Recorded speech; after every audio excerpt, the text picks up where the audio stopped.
Hi, my name is Andrew Pang. Welcome to another edition of CMS Forex News. Today is Friday, August 1st, 2008. In Australia, the manufacturing PMI posted a 46.9 for July, the second straight month that activity contracted. The slower domestic economy, higher interest rates, and softness in housing construction all weighed on activity. These factors are being compounded by weaker global growth, rising costs, and the high Australian dollar.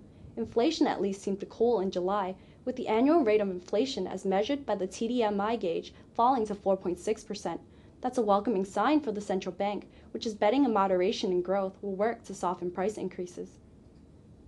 The Aussie-US dollar pair continued to tumble as traders increased speculation that the Reserve Bank of Australia will move to cut rates sooner rather than later. Policy members do not want what began as moderation in growth to turn into a serious slowdown. The pair fell about 100 pips this session and is down 280 pips from its high for the week near 0.96. Retail sales in Germany fell 1.4% in June, more than double what economists expected. On the year, sales were down 3.9%.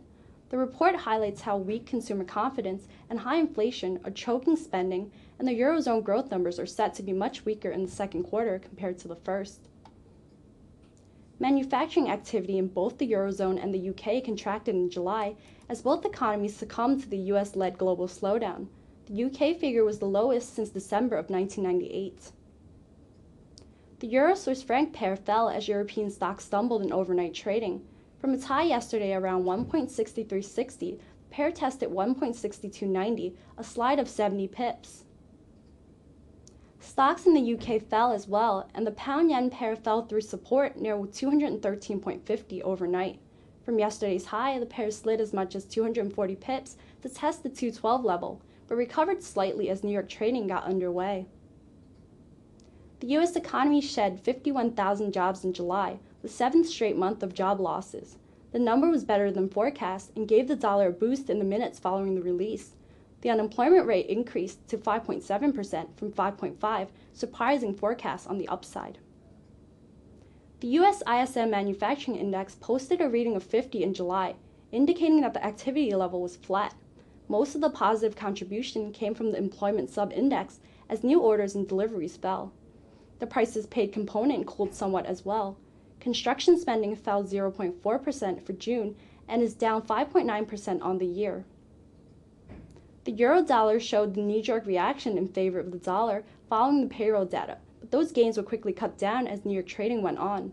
For the week, the dollar has moved from the 1.57 level to trade near 1.5550 as attention turns to next week's interest rate announcements from the Fed and the ECB.